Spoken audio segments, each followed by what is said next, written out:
Kisah seorang hakim yang menciumi tangan terdakwa. Jadilah sebuah pelajaran berharga buat kita semua. Dari Jordania, hakim itu mengejutkan semua orang di ruang sidang. Ia meninggalkan tempat duduknya lalu turun untuk mencium tangan terdakwa. Terdakwa yang seorang guru SD itu juga terkejut dengan tindakan hakim. Namun sebelum berlarut-larut keterkejutan itu, sang hakim mengatakan, "Inilah hukuman yang kuberikan kepadamu, guru." Rupanya, terdakwa itu adalah gurunya sewaktu SD dan hingga kini ia masih mengajar SD. Ia menjadi terdakwa setelah dilaporkan oleh salah seorang wali murid, gara-gara ia memukul salah seorang siswanya.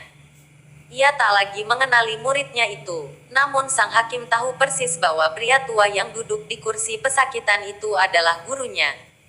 Hakim yang dulu menjadi murid dari guru TSB mengerti benar pukulan dokter guru itu bukanlah kekerasan.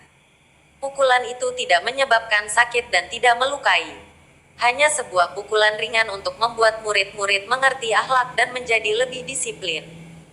Pukulan seperti itulah yang mengantarnya menjadi hakim seperti sekarang. Peristiwa yang terjadi di Jordania pada pekan lalu dan dimuat di salah satu surat kabar Malaysia ini sesungguhnya merupakan pelajaran berharga bagi kita semua sebagai orang tua. Meskipun kita tidak tahu persis kejadiannya secara detail, tetapi ada hikmah yang bisa kita petik bersama. Dulu, saat kita nakal atau tidak disiplin, guru biasa menghukum kita. Bahkan mungkin pernah memukul kita. Saat kita mengadu kepada orang tua, mereka lalu menasehati agar kita berubah. Hampir tidak ada orang tua yang menyalahkan guru karena mereka percaya itu adalah bagian dari proses pendidikan yang harus kita jalani. Buahnya, kita menjadi mengerti sopan santun, memahami adab, menjadi lebih disiplin. Kita tumbuh menjadi pribadi-pribadi yang hormat kepada guru dan orang tua.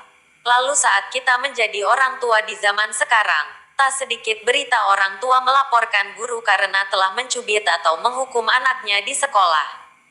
Hingga menjadi sebuah fenomena, seperti dirilis di Kabar Sumatera, guru-guru terkesan membiarkan siswanya. Fungsi mereka tinggal mengajar saja, menyampaikan pelajaran, selesai.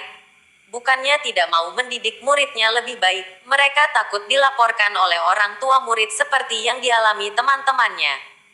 Sudah beberapa guru di negara kita Indonesia dilaporkan orang tua murid hingga harus berurusan dengan polisi. Salah satunya yang pernah terjadi terhadap salah satu guru sekolah di Kabupaten Majalengka, gara-gara menghukum salah satu siswa yang tidak mematuhi peraturan sekolah, dengan tujuan menegakkan kedisiplinan. Namun guru tersebut harus berurusan dengan polisi bahkan sampai ke pengadilan hingga ke Mahkamah Agung. Semoga dengan kisah di video ini, bagi kita para orang tua atau wali murid, bisa menjadi pelajaran untuk kita semua, dan membangun hubungan yang lebih baik dengan guru. Sehingga kita bisa bersinergi untuk menyiapkan sebuah generasi masa depan yang lebih baik. Bukan hubungan atas dasar transaksi yang rentan lapor-melaporkan, hanya karena permasalahan yang sepele. Maka dengan adanya kisah ini jadilah kita orang tua, dan wali murid sebagai pelajaran bagi kita ke depannya. Wassalam, semoga bermanfaat.